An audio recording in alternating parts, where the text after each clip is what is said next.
Awesome. Okay. Now to pull up the YouTube thing. Okay, we're live now. I'll do the little riff intro as soon as I pull up the comments. Boom, boom, boom. My channel. Lucas said he was going to join, and he has the Discord channel, so he should have the info now. Okay, cool. Here's the live stream. Awesome! What's up, everybody? Welcome to another episode of Work Smart, Not Hard Live. This is a weekly mastermind group of sorts that is free to join. All you have to do is just find the Discord link, which is in almost every YouTube video I have published in the description, and join the Discord channel, and from there you'll receive an invite into the Zoom room, and anyone who joins the Zoom room is on the live stream. It's a really great way to get more practice being on live streams if you're interested in making YouTube content yourself. It's something that I want to make available for people so that they can kind of confront some of the insecurities and fears and things that are part of putting yourself out there on YouTube. I firmly believe that putting yourself out there, making yourself accessible on YouTube is one of the best things you can do for your life, because it forces you to face a lot of your insecurities, fears, and doubts, and makes you accessible to the rest of the world. And that is how you network and meet people who provide you with information that you can use to change your life. It can be really hard to have the philosophy that all problems have solutions unless you're also talking to people who have this philosophy as well. So the internet provides us a very amazing opportunity to connect with these kind of individuals. So if you're interested, just join the Zoom call. It's every week at 11:30 a.m. California time on Sunday. I've changed the time a lot, but it seems like this is probably going to be the stable time for now. How's it going, Rita? I'm doing good. I had to just start by saying I'm really jazzed because I picked up a piece of an exercise machine thing, Pilates, a few months ago outside somebody's house, and I thought it was like the worst mistake ever because it was taking up all this room in my storage unit. Now you're using it. No, I sold it. You sold it. Nice. Yeah, Someone's I got it for using free and sold it. Just sold it for $30 cash, so I'm happy. Nice. I know you can't make a business off of it, but it's. I'd imagine a lot of people are trying to get exercise equipment now. That's what Chris said. He's been selling big stuff. That's crazy. Makes sense, yeah. But it's still crazy. Mm-hmm.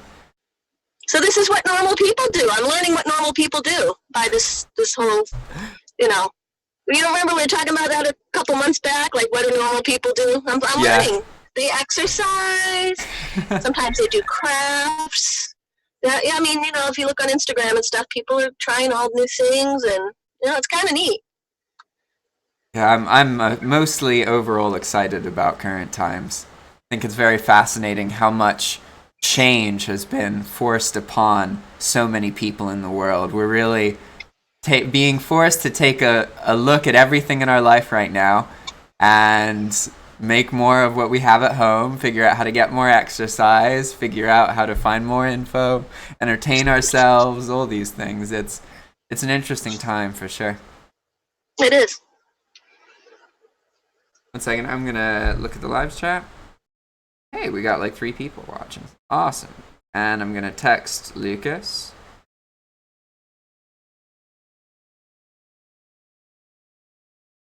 He said he was going to join. Maybe he meant watch it? I'm not sure. Yeah, last week, because I changed the time so much, it was funny. It showed me how much these calls structure my week. Because I changed the time last week, and Rita, you and Bray didn't come, because obviously I changed the time last minute. Totally makes sense.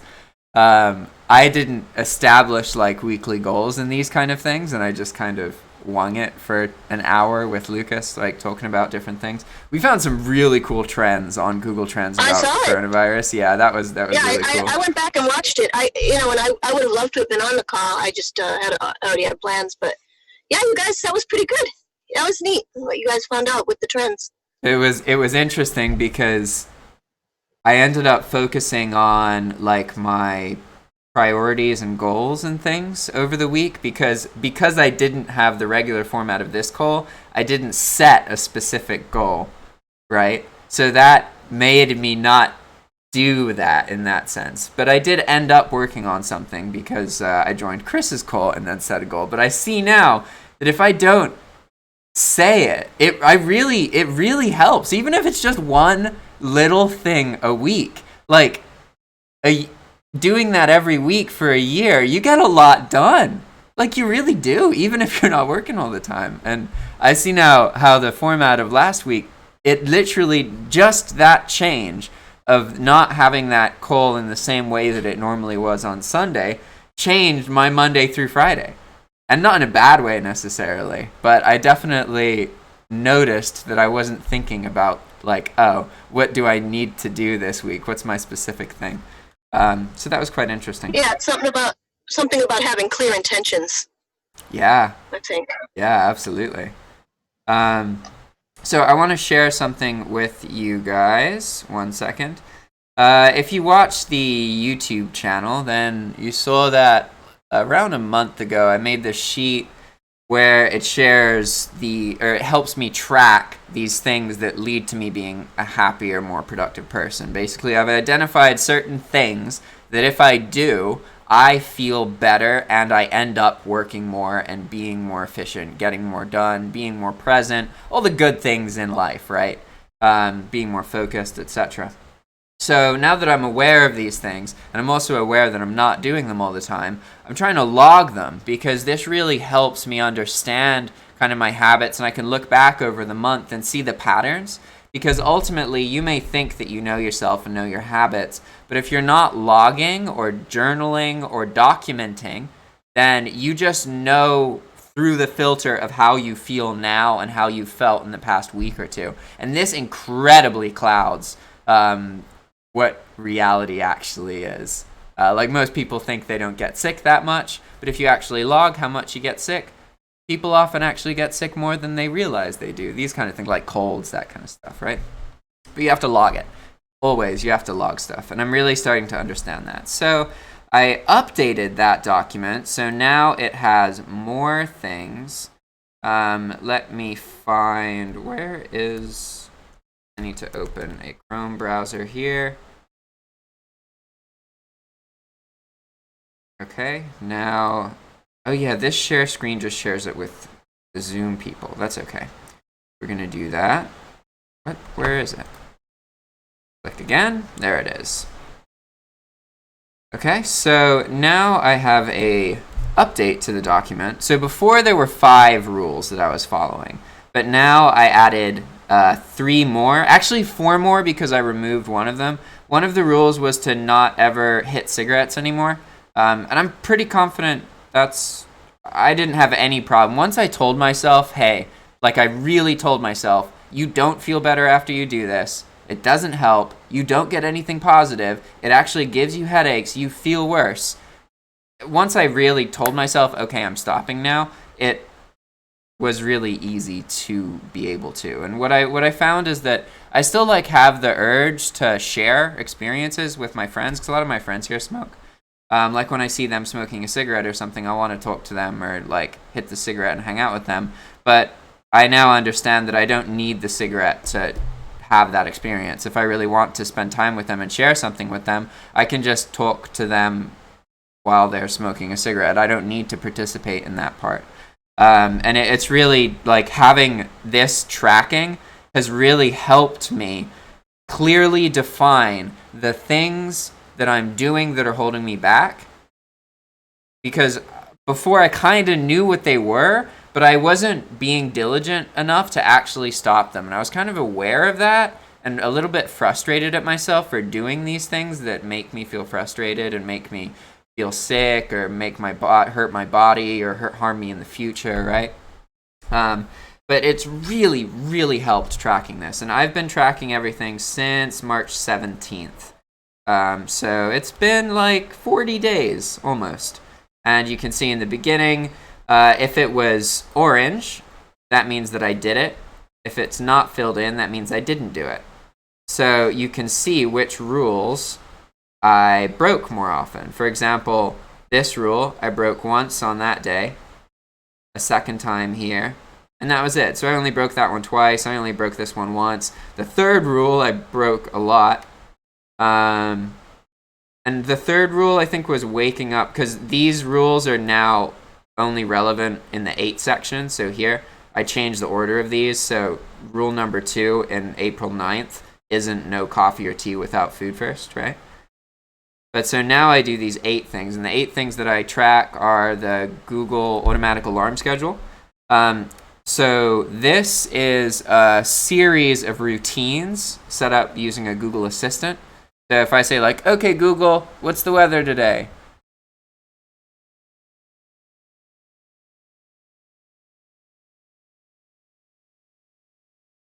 Basically, I have a Google Home I can just talk to and ask information and Google stuff just with my voice, like while I'm working, while I'm doing other things like this, right? And another thing that Google Homes allow you to do is set up routines. So you can say, okay, at 6 a.m. every Tuesday, start to share the weather, then say the calendar appointments today, then play music. And this happens automatically, so I don't have to remember to turn it on or anything. I just have to make sure that the Google Home is plugged in, and it's going to do this routine at that time in the morning. And I really like waking up this way because I don't feel like I'm forced to wake up. I just kind of come to consciousness, and I'm hearing information about the weather, which I don't really care too much about, but it's enough to wake me up, and it lasts like 10 seconds. And then after that, it tells me what my meetings are that day. And I whether I like it or not, I listen, I hear that, I know. So one of the problems is that I often don't look at my phone, and this is great because it means that I can keep my phone away but know what meetings I have without looking at the phone, because Google tells me at a certain time that I want myself to be told this information, right?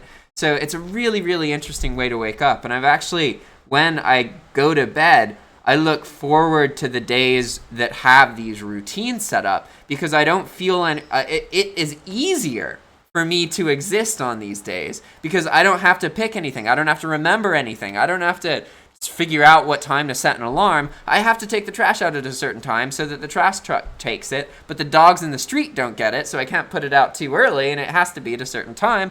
And I remember that. I get stressed about it, and sometimes forget to put the alarm, and sometimes oversleep through the alarm because it's a fucking alarm, and who wants to wake up to an alarm clock, right? But with these routines, it's just peaceful, soothing music, and then a custom text that says, hey, don't remember to take out the trash, and don't forget there's nothing stopping you from going right back to bed after you take out the trash. Like a fucking robot tells me that every morning now. It's not every morning, but on the relevant trash days. It's super awesome. Like, it's really, really helped me combat the whole morning fatigue routine thing. And I've only been using it for like 3 or 4 days. But it is pretty cool because I don't have these routines set up on the weekend. And now on the weekend, I'm like, I kind of want, I don't know, I want like certain music track that I really like to play at a certain time every day, no matter what. I want like some random disembodied voice at 1 p.m. to be like, hey, Jack, did you skateboard yet? Like, you know, this stuff's awesome. It's incredibly useful. So that's the first rule. Other rule is no coffee or tea without food. The third one is no alcohol without food. This ties into me as an individual. Headaches are the thing that reduces my ambitions and everything in my life that I'm working on and improving. Headaches reduce that more than anything else that I do, okay, or anything else that I experience or anyone other influence in my life. So my focus is, how do I eliminate headaches as much as possible, right? And that's why, for me, I get headaches because I don't consume enough food, and my body doesn't have enough energy to like be at its best. And then I push it over the head by I push it over the edge by over caffeinating or drinking alcohol or doing something like this. And then I end up feeling crappy and I want to sleep. And that's what I'm trying to eliminate. I'm trying to eliminate those kind of crappy feelings so that on most days I feel really good, or kind of like I'm not in pain. I'm not trying to escape from something. I'm just kind of pursuing the things that I'm interested in and working on my habits and commitments and projects, right? And then the rest of these rules are kind of similar. They're related to Most of it's related to morning routine, actually, in the first like hour or two of the day. And aside from that, then it's just like daily rules of like not drinking alcohol unless I have food. This is just because if I have alcohol, sometimes it is a positive experience. I enjoy sharing a beer with a friend, or if it's really hot, like relaxing and drinking a cold beer is nice. It's a fun experience, right? And I don't want to eliminate that. I also don't want to make the people I'm around feel too judged, because anytime I'm trying to fix or improve or replace a habit that I have, the people who are close to me sometimes get offended or hurt, and they feel like I'm judging them because they also have these habits that I'm trying to fix. And I don't really feel that way. I don't really care that much. Sometimes I'll distance myself, but I'm not like in my head being like, oh, you're like this. Why are you like that? You need to change that. I just am trying to change the way that I am, and I view these things as problems for me. But sometimes that's a thing, right? And you can see it's April 26th, and I haven't filled these out.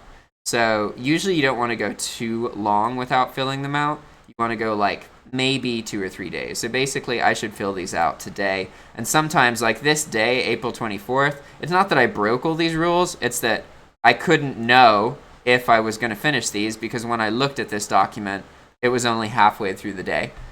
So some of these you can't do them the same day. You have to do yesterday's, basically. Ideally you do this once per day, and you, like in the morning or whatever, and you reflect back on yesterday, and then you fill it out. Because once the day is passed, you know what happened. Whereas if there's 3 hours left in the day, and then I drink alcohol without eating any food, I broke one of the rules, even if I didn't break it up until that point, right? So you really have to be looking at the previous day if you want to be more accurate. There's a couple things that I can improve on with like myself and adding stuff to this, but I just figured I'd share this. If you guys want, you can make a copy of this. So all you have to do is use this link that I'm about to share in chat. I guess I should share it in Discord? Oh no, WhatsApp's already open. Here we go. Oh, they're both open. Okay. Here's the document. Awesome. Lucas is going to join too. Okay, cool. So that's that little rant. Hey, Lucas is back. What's up, man? Hey, how's it going? Pretty good. I was showing people those daily rules that I've been working on. By the way, Lucas is my roommate. He lives here in Managua. We live with, Aldo, Orlando, Lucas, Jack, Mila. That's everyone, right? Yeah, unless you count the cats. Yeah. All right, cool. Oh, I hope Bray shows up. Let's see. Rita, do you want to talk about how the week's been? Because I'm assuming you're going with the same like list more goals, right? What's been going on? Yeah. This week it was 4 a day. So for people who don't know, I have been trying to get a listing habit going, and I don't like listing, so it wasn't going very well until I finally just started doing 1 a day for a week. And by 1 a day, it means like 5 out of the 7 days, probably. Yeah. I shoot for 7 and end up with 5 usually, 5 days. And then the second 5 week days is every day. I think you're good. Right, exactly. But I shoot for 7. That way, it ends up being 5. If I shot for 5, then I might only end up with 3. See how it works? I have to trick myself. But yeah, and so this week is the 4th week, so it's 4 a day. And I think I might have I need to go back and look. I might have only done 4 days. I just had a lot of social things this week, and I didn't plan accordingly. So I kind of, I'm out of day. I have to go to bed, Yeah. kind of thing. So yeah, kind of. But it's still, I'm getting a habit. And one of the things that you already know, Jack, but some others don't probably, is that it is a lot of days it is starting to feel easier. And I think the main reason for that, I'm sure the listing frequently helps a lot because it makes it seem like less of a big deal. Yeah. It's just like it's a thing you do every day. It's completely normal. It's just like breathing. Yeah, exactly. Kind of like that. doesn't. I just had a lot of fear when I started in eBay, and it just kind of stuck. I had a lot of fear, like I would watch videos and people would talk about, the horrible buyers that screw you over and all this stuff, and if you make this mistake, you're going to get banned. Return a pair of dirty socks. So, huh? They like buy your expensive product and then return a pair of dirty socks to you. all these weird stories that I'm sure rarely ever happen. I haven't had anything crazy like that yet. So, not that I sell tons, but I mean, I haven't had any horrible experiences yet. But the other thing is I've been getting more sleep. I was getting up for Chris's call for a little while, and then I was doing day trading, and I just decided right now, I think it's better if I don't do that and just get a lot of sleep so that I can I just really had to simplify everything because I just wasn't feeling good, and I was doing Facebook too much, and arguing with people about the shutdown and everything. And so I just had to simplify everything. So my whiteboard now says on it, eBay, heart, dog sitting, smiley face, and then it says down the bottom, I'm so lucky, exclamation point, because I needed to simplify everything and stop just beating you had a lot of things on your whiteboard before. I know. I had like 17 things that I wanted to do every day, besides just regular stuff, and like shower and all that. But it was. But it's good that I did that. I got to see like this isn't really at this time. It's not possible to do all these things all the time, and I just had to simplify it way down, and it's fine. It's fine. The world's not going to come to an end if I don't learn everything in 1 month or something. My priorities are bringing money in and getting my eBay store going. So that's what I'm doing, and everything else is totally optional. It's just written down, and I don't have to think about it because it's there. I have the list. It's in my phone. If I get bored, which I probably won't, then I can go back and do other things. But what's wrong with being good at what my two main things? Nothing. That ain't bad. Yeah, so it's probably kind of boring as far as weekly, it's not as exciting as some people, they have these big goals and that, but it works for me right now. And, maybe I'll just grow very slowly, but, after a couple of years of growing every week, doing more and better, it seems like it would end up being pretty good. If you're just actually doing the things you want, it wouldn't take a couple of years. It would just be a couple of months, and then it's in routine. It really is in habit. I want to say that it takes a long time, but really we tend to deviate, and these deviations are what cause getting things into habit to take a long time. To actually develop a habit, it really doesn't take more than a month or two. If you can do something the way that you want to for 2 months in a row, you're at that point. It's easier to keep doing it than it is to stop it. But I'm not to those goals yet. It's going to take. That's the thing. That's what I'm trying to say. Don't tell yourself that it's going to be 2 years before you can have like an interesting goal. That's not realistic. Like if you're accomplishing these things after 2 or 3 months, you're going to be in a position where you're confident that you're listing enough. And maybe you get to a point where you're trying to push yourself to list more, and you don't really want to do that, and you find an ideal listing point, and you're maintaining it. What are you going to do? You're not just going to maintain that for years and years. You're going to want to have other things. I'll improve you're going to want to improve the process, maybe hire people. Yeah, I'll improve other areas. Because I'll need to. Right now, I can't do much. Personally, I can't do much about sourcing. I don't have a lot of money to go online and try this. Whatever, arbitrage online. I'm just not really there yet. But I figure once I get a 10 to 15 item a day listing habit, then I can, hopefully by then the shutdown will be over and I'll be able to start getting better goods. I love selling more expensive things, so those are all things I can think about and maybe work on a little bit during the shutdown. I'm not sure about that part.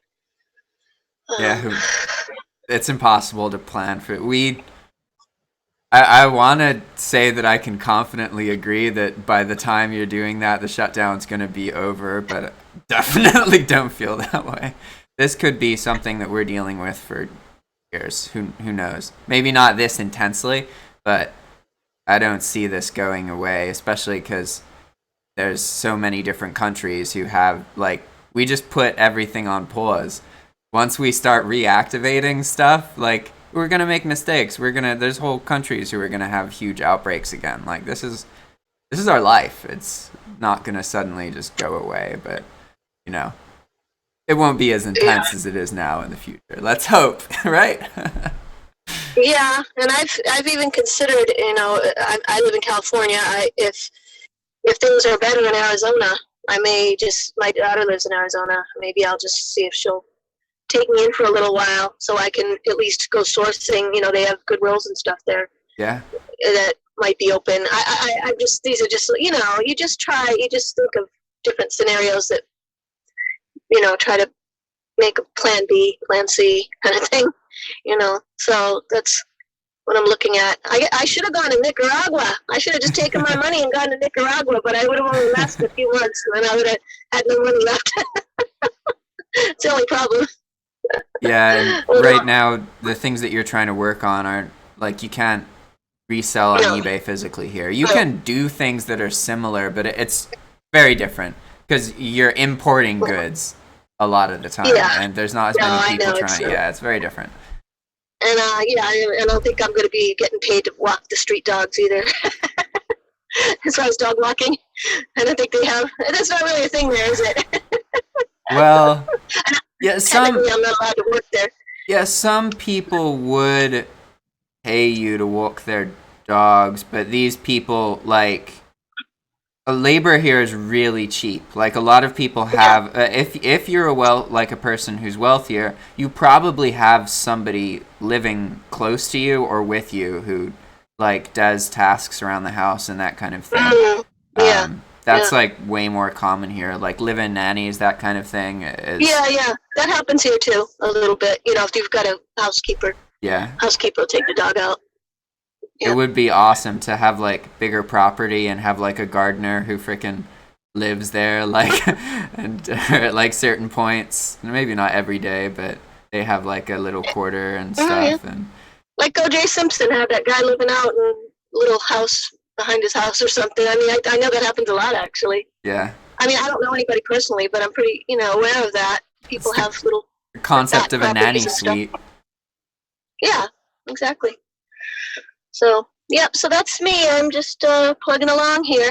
Nothing. I've been doing more social a little bit. Of course, maintaining my social distance and all that. You know, taking care of my loved ones, making sure they're okay, things like that, and making sure I'm okay. You know? That's important. Yeah, you gotta stay sane. A lot of people are gonna go cray-cray. So I don't want to be one of them. So you know, there's certain things I need to happen in my day, and I make sure they happen. Like fun. Awesome. So that's, yeah. 1 second. There's a comment in the chats from Eslam Abdeen, and he said, "What we expect to learn," in all caps as well. What we expect to learn from this live? Can you tell us? This isn't really a live stream you're gonna learn a reliable piece of information from. Like, this is about accountability and connections with people. There will be information that is useful, but it's not like, hey, we're teaching you about this specific thing. This is, like, the focus is on these other individuals in the call. So I just want to be clear about that. Like, sometimes I'll start, if we reviewed a course, I'll share what that course was about, so that it's informative. But if you're watching this live stream and you're expecting to be taught something in a lot of vivid detail, you're in the wrong place. And aside from that, Toto says hello. Mark says hi. Mark Lepimp says, what do you think of the Out of Shadows documentary? I actually haven't watched that. Any of you guys watched it? It's been sent to me a couple of times, but I've already been so immersed in. I think it's all about Bill Gates and all that. Ah, so gotcha. I just didn't want to even watch something an hour long talking about that. I just thought that just pushed me over the edge. Yeah. I have a, like, on one hand, conspiracy stuff is interesting, but at the same time, I think that a lot of people in this world are really kind of, how do I put it? We like to complain about our circumstance, but this frustrates me because we live in one of the best times ever for humans. And a lot of conspiracy stuff is so hinged on the premise of people constantly trying to manipulate and fuck us over. And I get a little bit frustrated by that because I don't really care if it's true or not true. It's just like our goal should be to make the best out of what we have. And a lot of conspiracy theorial or related things has a really, really negative worldview. So it's a little bit frustrating sometimes. But I'm not saying this is a conspiracy thing. I'm just saying that in general, there's a lot of content that shows that we have so much time and money that we can afford to worry about things that are irrelevant and don't matter and can't help people right now, you know? So, anyway. What about you, Lucas? What's going on this week? What are you trying to work on? So Rita, I'm assuming your goal is to list 4 things per day this week. Can you put it in the Discord chat? Put what? Put my goal in the general. In the general one, and then in your own personal one. So the reason it's helpful if it's in the general one is because then later I can just look at that and see everyone's goal. Oh, okay. Whereas if you put it in yours, I have to click on yours, and then I have to click on Ray's, and then yada yada. Yeah, I'm gonna do 5 a week this time. Okay, cool. Oh, that's the plan. Yep. Yeah, I'm glad you said that about the conspiracies. I think people are afraid of losing what we have and what we have had. I think that's the fear. But, you bring some balance to it. I tend to be conspiracy-minded, but you do bring a lot of balance. And I think if you keep your head in the right place, that you'll do okay regardless of what's going on. I've been through things, I'm 54 years old, so I've been through, this market crashes. Some of them I didn't even know were happening. Like I was raising my kids or whatever, I wasn't even aware of it or whatever, like sometimes I didn't even realize. And then SARS, everybody's making a big deal. By the time SARS and all that came along, I was just like, whatever, so there's been a lot of things that I've lived through, quote unquote, that were not a big deal. And this is a bigger deal. This is really huge, but I feel like most of us will bounce back. Well, some people won't, but I can't do anything about it. Whatever's happening, no matter whether somebody's doing something wrong or not, I can't really do anything about it. All I can do is try to keep my personal life together, keep money coming in, and stay sane and happy. That's all I can really do. So that's where I'm at with it, pretty much. Yeah, I certainly relate to that. 1 second, there was a question in chat from TKH, International Selling. So you should just ask your question. This is how you can contact me. Just ask that question, and when I have a moment, I'll talk about it. Okay. If it's private, you can use one of the free private consultations. So if you go to the Calendly link, you can pick one of those. I don't really encourage people to text me and these kind of things because I'm not very responsive. But if you get to, I have ways that you can talk with me in person. You can join this call like you just did, ask one of these questions. Or you can book time with me on Calendly. And the first 30 minutes is free. So if you just want to use that, you don't have to pay for anything. That's always an option. So I personally prefer talking with people directly because text isn't very memorable. I can tell you the text answer to something, but that doesn't mean that you're going to really conceptualize it and understand it. But if I can look you in the eyes and have a conversation with you about it, even if it's only a 5-10 minute conversation, you're going to remember that. You're much more likely to. text in general just isn't an effective way to teach people. It's a supplementative way. Like, it helps aid that connection, but really you should have like a conversation about what you want that really, really helps cement the ideas much better. Okay? So, let's see. Do you want to share, Lucas, what... I'm trying to think for you, how do you do this? What's that? How are you gonna, like, figure out what your I don't like the word goal. Task. No, I like task. Task is a better word than goal for me. How are you going to handle that? This week? Post twice a day on LinkedIn? No, just twice. Okay. Talk about that. Why? What are you trying to do? What's LinkedIn, Gotcha. LinkedIn, for anybody who doesn't know, is it's like Facebook for professionals. It's kind of a way to get jobs mostly. That's definitely the primary use of it. Right now, I'm going through a software engineering boot camp, and at the end of it, I want to have a job, hopefully. So I'm starting to try and network more, and one of the ways to do that is to start just accruing history on LinkedIn, talking about projects that I'm working on and things like that. Just because right now those only I know about them. They're not being recorded, but they look good to employers. And so these are projects that you're working on through Lambda? Some of them. One of them is that I'm leading workshops about a programming language called Ruby and a framework called Ruby on Rails. So I want to write some posts just kind of outlining what I'm doing and what I'm teaching the students, because that is with Lambda students, but it's not actually part of my job. It's just kind of a volunteer thing that I'm doing. Yeah. And then there's some other just side projects that I'm working on with friends that I want to document better. Awesome. So can you write that in the Discord chat? Basically, all of us make our accountability thing. So next week, we're going to ask you, did you make your 2 LinkedIn posts? So it helps if we all have to write what our specific goals in, because if any of us leave this call and we don't confidently know, okay, this is the thing they will ask me next week, that means I'm not hosting these calls effectively. So that part's really important to me. So just put that in the general if you can. I think that's good. Oh no, I made a specific one called weekly individual goals, actually. Cool. Just the channel name? Yeah.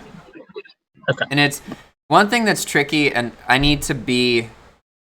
see now why it's so important to have these calls at a specific predictable time and not change it, because like the weekly goal stuff works when people show up to 2 calls in a row. But when we have like people who show up for 1 call, it's almost like I shouldn't try and get goals with people unless they've already been to a call 2 times in a row, or maybe 3 times in a row.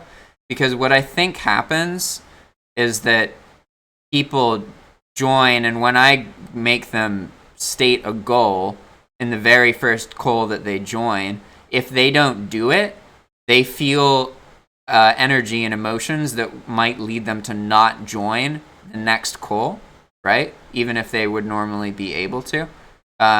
So I think I'm going to change that a little bit and have it be like once a person shows up 2 weeks in a row, then I work with them to get a goal. But until that, we talk with them, include them, but don't necessarily set the goal up. Because that's been a consistent thing throughout the whole history of this call. Like it's challenging to set goals up with people when they're not showing up multiple times in a row, right? And I need to be careful about the format of the call, because I don't want people to feel like I'm going to be frustrated for them joining and not doing the thing that they said. Because I get frustrated when people don't join. If they join, I don't give a fuck. They could just completely never do anything that they say they're going to do. But if they join every week, I mean, or even like every other week, that's still good. Like, in my opinion, it's better than the I don't even know if we alternative. had goals when we first started, did we? Well, when I first started, that's been kind of a No, recent. yeah, I've played around with it a lot, because it's been about a year that I've been doing this.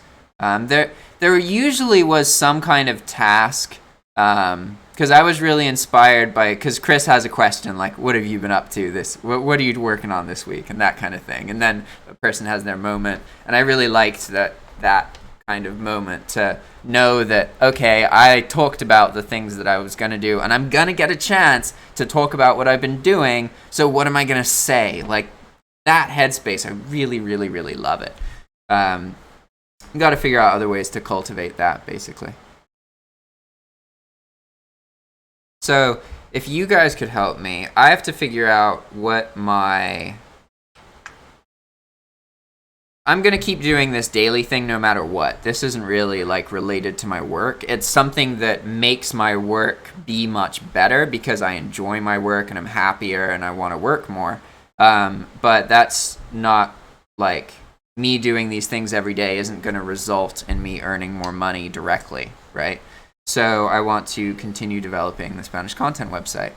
And right now I got to figure out what I should focus on next with that. Because basically, I'm now at a point where I completely understand the structure. I know exactly what services, I know what templates I'm going to use, I know how I'm going to handle tracking, I know how I'm going to handle the free content on the website, the paid content, I know how much it's going to cost me to operate all this stuff. I've looked at different options and competitors and all this kind of information. So I don't feel that I need to spend energy figuring that out. Like, I'm running the ad campaign, and a person commented, like, which blew my mind. Right now, just so you guys know, I have 3 ads, but one of them isn't running for some reason, and I never figured out why. It just isn't running. So I only actually have 2 ads that are running right now. And each of those ads I'm spending 30 cents per day. So this is $20 per month. Wait. 30 cents, 30 times 10. $3. 6 times 3. Yeah, almost. It's like 20 something bucks. So I'm not spending much money at all. Literally 30 pennies per day on this advertising campaign. And this is just to test its bare bones and its root structure. It's not to, like, really get people to sign up on this website. But a person actually commented on the website. I got my first organic comment. And that was super cool because it shows that, like, even in this very minimal state, the website isn't useful to people really. It has a bit of text about how to earn money online, and it names certain services, so then the people can then look up those services and learn about them, and because they know they exist, right? So it's useful in that way. Like, if a person really wanted to figure it out, there's enough trigger information in the website that they can then go and figure and learn what the steps are because they know it's possible, right? But that being said, it is not a course that teaches people. There's no video. There's not really engaging interactive content on it at all. It's just a huge amount of text, right? Not even huge, just huge by modern ADHD perspectives, which is more than one paragraph, essentially, right? So that is all set up in its structure. And what I have to do now is really the time-consuming part, which is making all of the Spanish content. So I wasn't sure how exactly to set up the work for the week. But now that I've shared this, and I guess that's kind of the whole benefit of this, right? Talking about things sometimes makes you see what you need to do. I can make all of the outlines. Basically, I can identify all of the courses because I already made a list of like 7 subjects. As I mentioned before. What are the 7 subjects? The 7 subjects, let's see. There's more than 7. There's 2, 4, 6, 8, 10, 12 subjects. Okay. They are financial logistics, monetizing YouTube, running a professional YouTube channel, using YouTube to learn, using YouTube to develop your own skills and talents. Because these are all like different strategies that you use YouTube for, and they kind of contradict each other. So you can't really use all of them at once. They're all related to YouTube, but like there's certain people who would be much better off like just making YouTube videos every day regardless of the quality. That's how most people are. They're better off doing that so that they've done that for a year, they've had that experience, they've had those emotions, they've dealt with that. Then they can try and learn to run a professional YouTube channel where they're only making like one video every 2 weeks or one video a week or something like that, and putting a lot of editing and time into it, and then really worrying about the quality. But like most people, even if they want to run a YouTube channel professionally, they're better off doing it every day unprofessionally, casually, amateurly for like a year, and then trying to run it professionally. They're going to have a way higher success rate if they actually can publish a video every day or almost every day for a whole year, regardless of quality, regardless of audience growth. If they're able to do that, that shows that they have the consistency necessary and the thought to do the other stuff, right? But so there, yeah, those are all YouTube things. Then there's learning on Udemy, teaching on Udemy, creating membership websites, becoming a virtual assistant, website development, the mentality, and then advertising for other people. So the mentality is like philosophical, mental stuff, right? That's just like more abstract. And then of these, some of those are free ones, right? So they're courses that people will be able to take even if they're not paying. They have to make an account, so I'll have their email address at that point, and that's it. And then there's paid courses.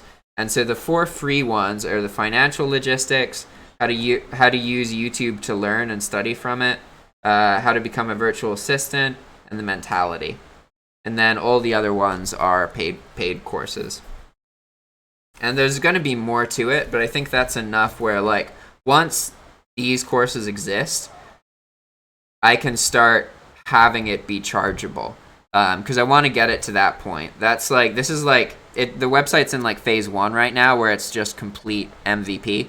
And then phase 2 is where there's like 3 free courses, 4 or 5 paid courses. So there's useful information and there's incentive to sign up. And then phase 3 will be when I really like take that further, and I'm in the process of constantly just like every 2 weeks adding a new one. It's gonna kind of look like that, right? So also one note about so in between when you publish your next website and where you're at now, how many courses did you want to have up? I'm not sure exactly, because it wouldn't be like I would be like, oh, I'm going to wait to add all these courses and then publish it. I would be Well, adding... imagine you want to start with a free one first, right? Yeah. I would start with the first 3 free ones, yeah. So all 3? Yeah. But it wouldn't be like I'm Which gonna 3? I'm gonna do the free 3 ones and then wait till I finish the 3rd one and then update the website. It's like added to the website as I create it. Does that make sense? So okay, so when you finish a course, you put it up there. Maybe not Yeah, even a but whole and course, that's maybe specifically part 1 of a course. because of the LMS I told you guys about. Because of the format of the template, I can create courses on my website. So it doesn't make sense for me to create the courses and not have them available, because once they're created, they're available. Right? Yeah. You want to finish like the course at least, I imagine. Like you don't want to. Yeah. Well, post 4 even chapters at a time, like in the future, yeah, I would want to wait to finish the course, but at this moment, it doesn't matter. yeah, at this exact moment, having any if kind of somebody sees accessible it. content, yeah. Yeah, that makes sense. But so the free ones, just to reiterate, are the financial logistics. This is like how to access money from Nicaragua. Like if you're a Nicaraguan person, how do you get money out of your PayPal account? Like how do you do this? How do you open businesses in the United States? How do you accomplish these tasks? How do you pay taxes to the United States? All this kind of stuff. And then the YouTube learning one is based on the premise that like, okay, some of these people are never going to pay me. but I need to be able to be useful to them regardless to who they are, regardless to what they do for me. So if I can teach them the financial logistics and how to use YouTube effectively, they can learn anything. So if I can be the catalyst that gets them to know those two things and really understand them, then even if they don't pay me anything, they can fix any problem in their life because the information on YouTube is infinite. And you can find videos about literally everything. So that's why it's like a priority. And I might just have there be 3. I see now that I have 4 courses labeled as free courses. I might make the virtual assistants one paid. I'm not sure. Because right now there's an ad about the virtual assistants one. So all of the ad, like there's an ad about financial logistics, I mean, YouTube, and virtual assistants. Other free ones are basically prerequisites to being a virtual assistant. Like you need to be able to learn on YouTube. Yeah, that's true. Good point. Yeah. So I mean, at that point, I think it makes sense to be paying, especially because you're very much monetizing at that point. Like being a VA is the act of monetizing your abilities. So yeah, the VA one's a bit tricky because that reminds me, like learning English has to be a course here.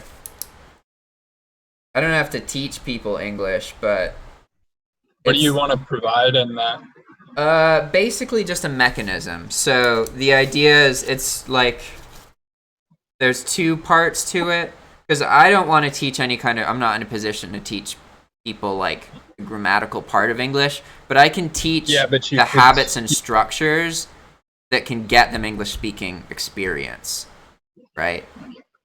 So one, for example, is the concept of learning the first 1,000 most common words. So I can supply this, make it downloadable. You know, you can just have this big ass list, and every day you work on 2 of these words or whatever, right?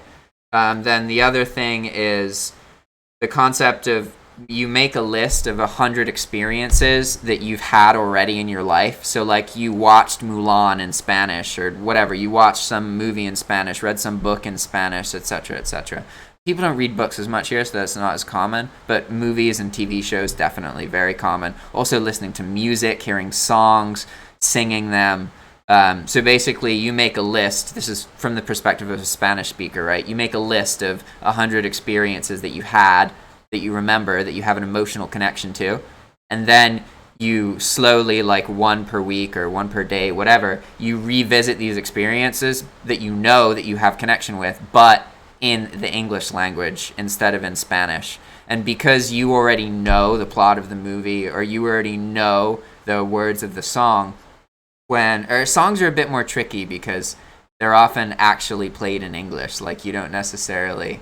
Yeah, it's a bit more complicated. But movies are perfect, like completely perfect. You just find movies that you are close to and then rewatch them in a different language. And that helps you because you need to have familiarity to really learn a language. It has to feel familiar to you. And by the point that you're fluent because it's so familiar to you, you just understand it.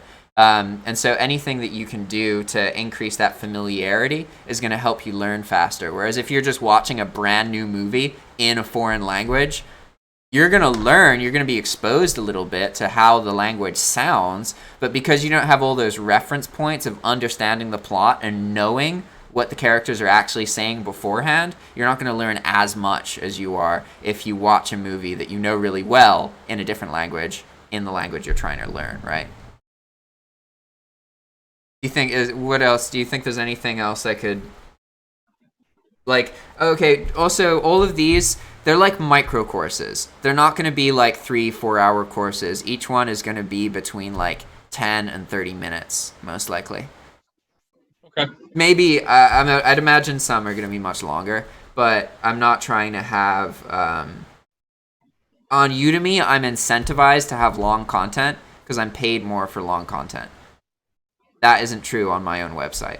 On my own website, I need to be able to teach as quickly and efficiently as possible. And sometimes long content will be useful, but I personally enjoy courses more when they're 30 minutes to an hour. Like I can take a course that's 30 minutes or an hour, even in a subject I'm not super invested in, and I'll learn from it. Whereas like I'm not gonna take a 4 to 10 hour course about something I don't care about. You know, I'm just not going to.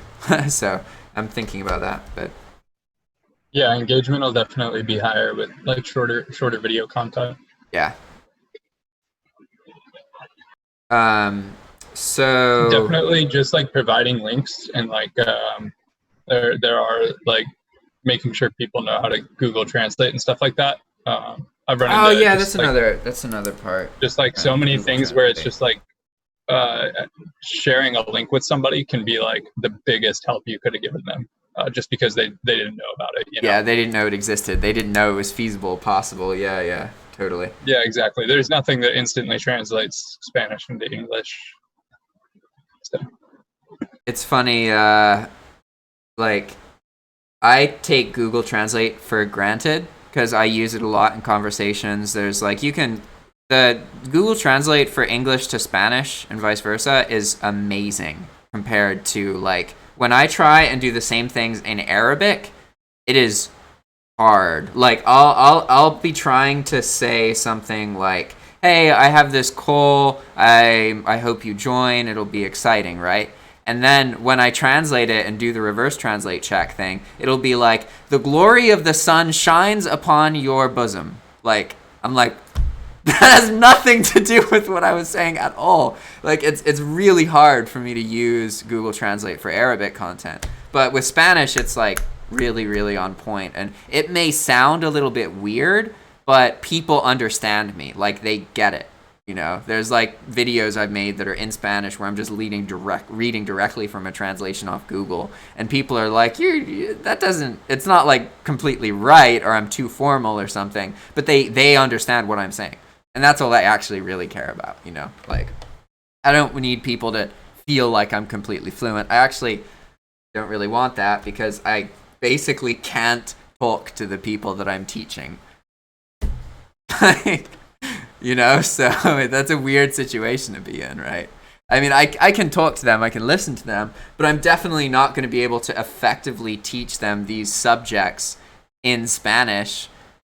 Because like by the end of making this website, I'll be in a better position to do that, but I'm not that fluent in Spanish, you know, so I have to work around that. And like I can make a video that is appearing as fluent and teaching that way, but in live real world, it's tricky.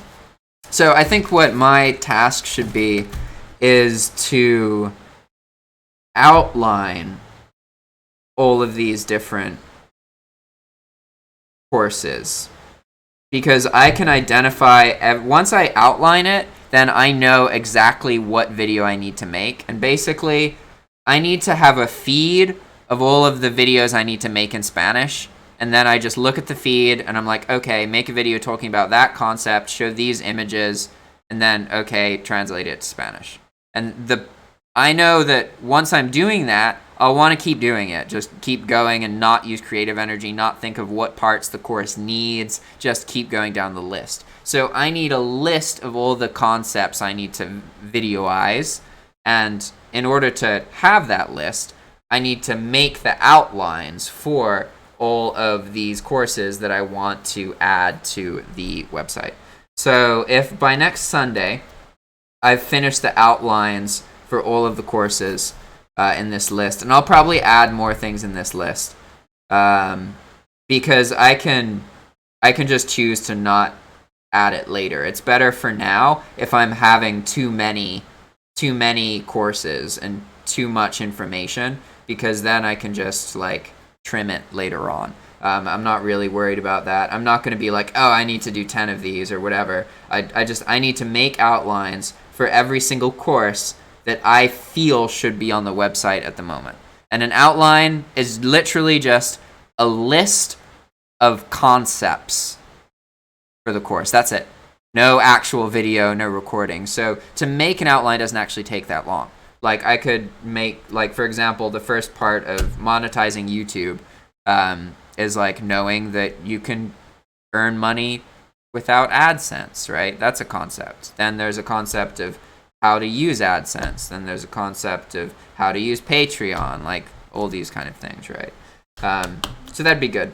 It's getting the outline ready, because I want to put myself in a position where I'm chipping away reliably, like every day, at the largest part of the website, which is getting this video Spanish content created. That is really, really what matters. So in order for me to get to that point, I need to identify all the concepts that I need to teach, right? I think. Any suggestions?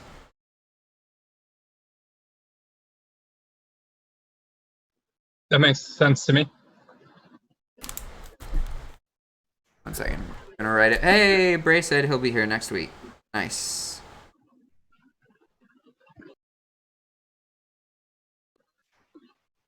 Jack will make outlines for every course idea.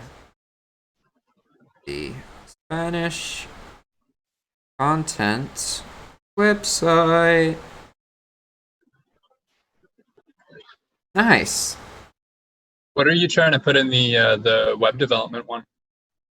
How to use plugins to develop basic websites. So what's a basic website? Any one-page website, like a landing page, portfolios, like how you can go from not knowing how to make these things to being able to quickly produce very like professional looking but simple websites, because most of the website work that's available to like virtual assistants is like set up a landing page for this business or set up a portfolio for this individual, set up a resume kind of website for this person so they can share it. These are what most of the like one-off kind of gigs are, right? Definitely not the kind of thing where like you're hiring a website developer to work on a project for 6 months. Like, absolutely, that is not what the kind of information. This is like how. Just like WordPress intro. Basically, yeah. But now that I've gotten more experience with WordPress, it's more like teaching plugins. I'll probably do Elementor, because WordPress itself is really basic, like really, really, really, really basic.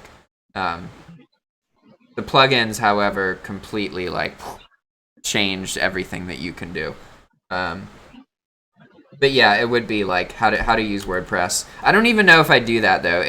I might do how to use Elementor as part of WordPress, or I might just do like how to use Wix. I might have 3 or 4 different tools that you can use that allow you to make websites, and then just talk about the pros and cons.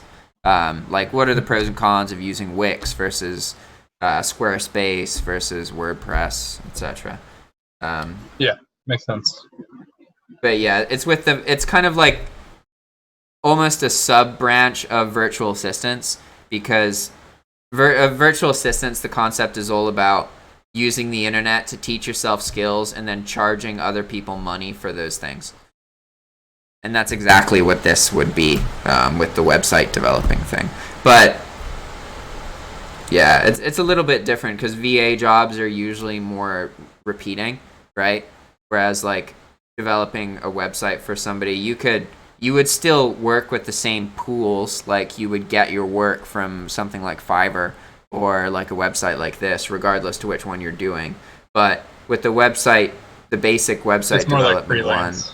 yeah, it's more freelancy, whereas like being a VA for someone is more like being employed. But either way, it's freelancy, So I think that they're just like kind of different conceptually in that way.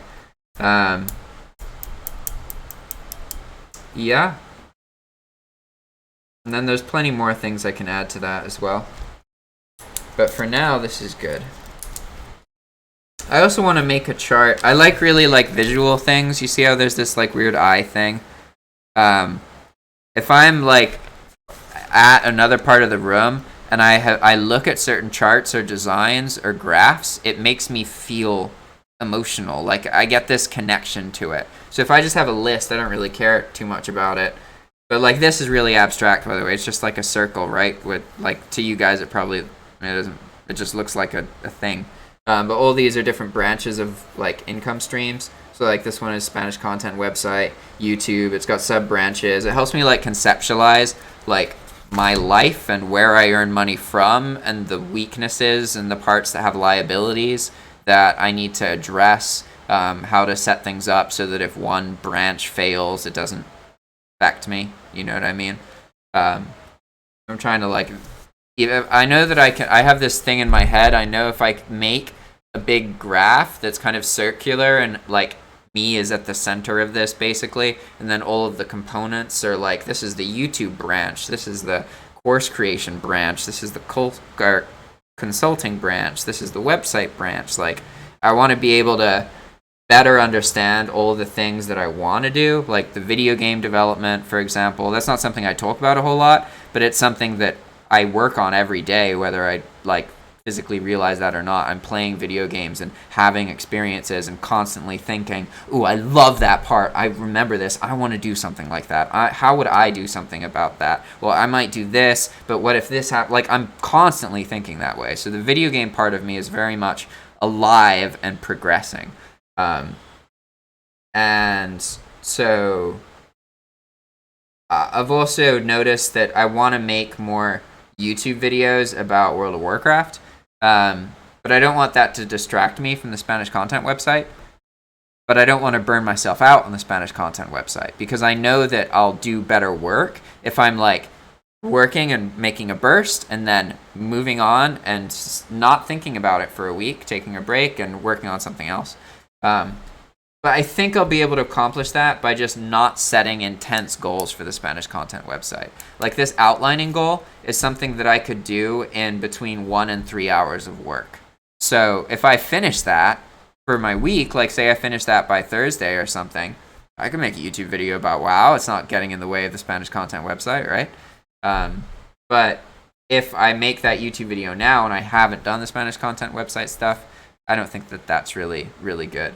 But it really helps me to keep in mind all of these parts of myself and try and predict how certain parts are going to distract me from making other parts. Because sometimes that's good, sometimes it's bad. Like, sometimes I need a distraction to have like relaxation and to have understanding. Other times I need to work on the priority thing so that I'm not in a bad position in the future, right? And right now I am super lucky because of this COVID situation. I basically have a whole year where I don't have to worry about tax at all. I don't have to have the stress that I normally would, because the government is giving me more money than I owe them for the whole year of my taxes. So, like, that's insane. And now I can literally I can work on this website uninterrupted without financial concerns for 6 or 7 months. Even if I'm not earning any more money on Udemy, even if like one of the consulting branches dries up or something, like even if something gets banned, I can still do that. That is still true. So this is a really good situation, and I don't know if I'm gonna be in that situation. Maybe like all my Udemy income completely stops, right? Maybe something else happens and I can't be in this scenario. So right now, I have a really good opportunity to just work on something. It's like the universe is saying, make this website, like do it. We're paving the way for you. Everything to maximize the convenience for you to do this is happening. Go to town. I'm like,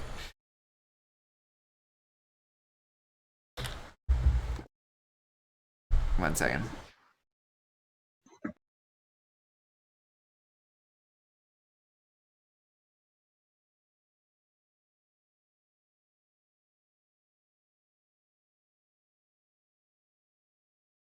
Hey, Jack, what did your commenters say on your website?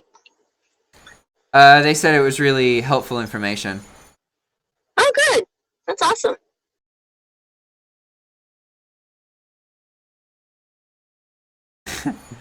Someone said, Alex said, hey, why are you complaining? Stop the complaint and make fun, happy videos. Then you'll have more views. We don't want to see you with all the sadness. Do you even read comments? Oh, okay. That's spicy. What? What were we complaining about? Were we complaining about something? I don't know. I thought for a minute he might have been talking about me, but then he said you don't read comments, so I don't know. No, yeah, he was definitely talking about... Well, I think he was talking about me. I don't know. I can kind of... Sorry, go on. Maybe he needs to do a YouTube video. You know, if he's feeling very positive, I'll listen to him. Yeah. It's sometimes I can tell when So I made a dropshipping video like a couple weeks ago, and anytime I make dropshipping content, it causes an influx of people who want dropshipping stuff to engage with the other content in my YouTube channel and get disappointed. Like, and that's the exact kind of comments. And also there was one earlier in this channel. I'm not saying this person is doing that, but like earlier where the person in all caps immediately at the start of the live was, what are we going to learn from this, tell us now. Like, that's very much the kind of comment someone who saw some of my dropshipping comments and wants to learn about dropshipping and then comes and watch other stuff. That's exactly the kind of mentality that they have. They want it right now. They want it right now. I need to make money now. Yeah. Today. Why are you not giving me stuff that interests? Yeah. There's a lot of pent up I mean, I get that. energy. Yeah, people are feeling a little desperate probably. So Yeah. I get it. Yeah, it's understandable. I totally understand it. But I don't need to like subject myself to it at the same time. I don't have any problem with being short and offending people if I need to. Yep. Let's see. So Luke has his thing. I have my thing. Rita has hers. So is there a specific subject or a course you guys want to look into? I don't have anything. I haven't been doing the courses. I guess you take them and we listen. So. Yeah, I didn't even say one last week, so. Yeah. I don't have one in mind, but I'm down to take something as a group. Is there a subject in mind?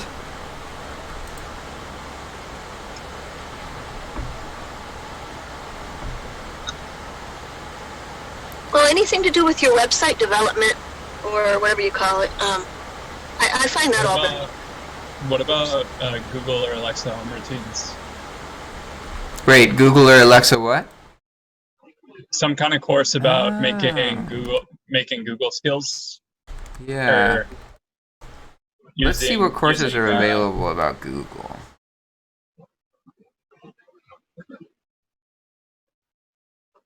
Google Calendar, Google Display, Google Analytics, Google Trends.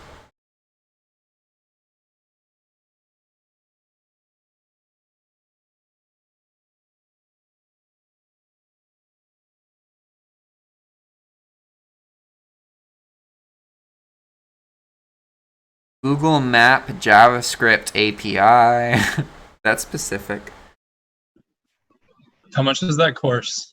Just out of curiosity. This is Skillshare, so these are all $15 a month, yeah. Yeah. I'd like to learn more about the LinkedIn thing that you're doing, Lucas. How to be effective on LinkedIn kind of thing. You can do a LinkedIn course. I don't know if that's too broad. I'm down to do a LinkedIn course for sure. That sounds good. Okay, well, here, go to this link, Lucas. Oh, wait, do you have a Skillshare or do you pay for Skillshare? I do not pay for Skillshare. Do you have an Can account? I find this course for free somewhere on Tor? I can invite you. You might actually want to get a Skillshare membership. It really is a great place to find information. It doesn't always have super niche stuff, but like, okay, for example, if I search for LinkedIn on Skillshare, there are 300 results. There's fuckloads of courses about it. So anyway, I just sent a search to you. But actually, are any of these? Some of these are free courses, so we could just take a free Skillshare course. Okay, we have 9 options. No, 15 options. Okay. There's a 15-minute course, hour 46 minutes. All right, I'm going to read the titles and just say if it sounds interesting. How to make a totally boss LinkedIn profile, LinkedIn marketing, get professional targeted leads, and drive real results. Build an awesome LinkedIn profile in 2018. How to grow my business in LinkedIn in French, never mind. Automated LinkedIn lead generation. How to generate high quality leads using LinkedIn. Social media image design using Easily. Okay, that's not right. We want one of the ones about profiles, not one of the ones about leads. Those are about recruiting on LinkedIn. Unless you guys are trying to learn Ah. how to recruit on LinkedIn, which I could be interested in. Huh. As a No, theory, not something Okay. that I'm going to practice, though. yeah, I think the profile thing sounded interesting to me too. It's just the basic, that's where you start. Okay, so there is a 15-minute course or an hour 24-minute course. I'll let you guys pick. I like the short ones. I'm But you down for guys, anything under an hour. However, these are free Skillshare courses, so they might be a bit gritty. yeah, maybe we should do the longer one. I don't know what you could learn in 15. I'm down for I'm open to the either. longer. What's up? I'm totally open to I- either. but Doesn't make too much difference to me.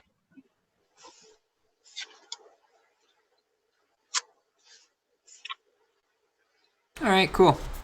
We'll be one of the 100 and we'll be the 115th, 16th, and 17th person on this course.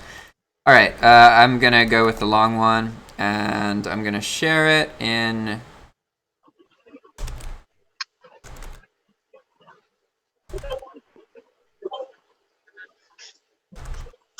Gonna share it in the courses. Okay, here we go.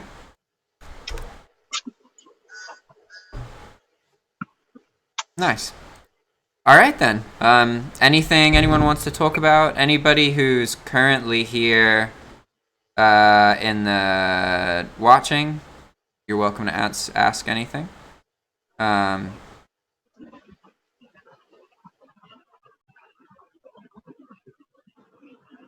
TKH, if you're still here, he asked a question. He said, orders will be shipped from Germany and delivery will take 4 to 7 days maximum.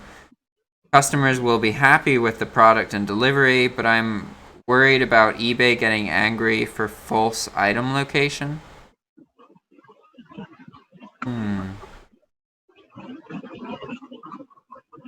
It's a thing some people do. They do lie about their location.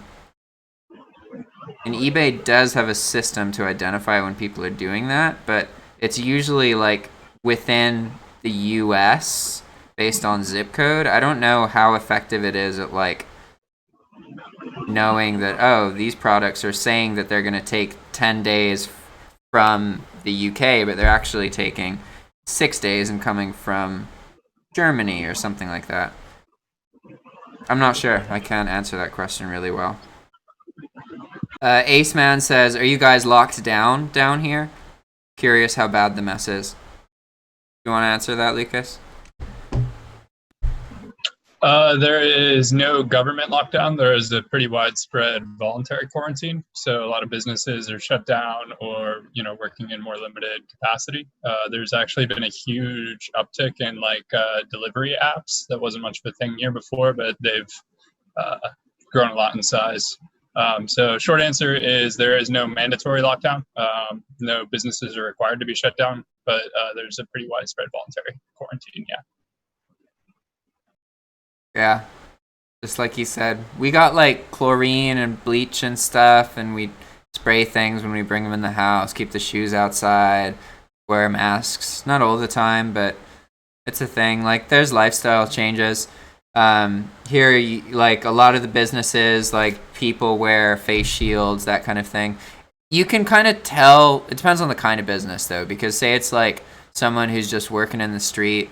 They're selling food that they're cooking, something like that. Some of them do wear masks and that kind of thing, but that's about it. They're not going to like install plexiglass shields, whereas the more corporate-y places are all like that. They have shields, they have masks, they have like gloves, they have like you put your hands out and they spray them with hand sanitizer when you enter the buildings. They're doing like a lot of this kind of stuff here. However, compared to the extremeness of like in the US, how different it is, it's not that different. We still can easily go out and do things. There are places to get food. There's places to do all this stuff. It's very much like things are lessened.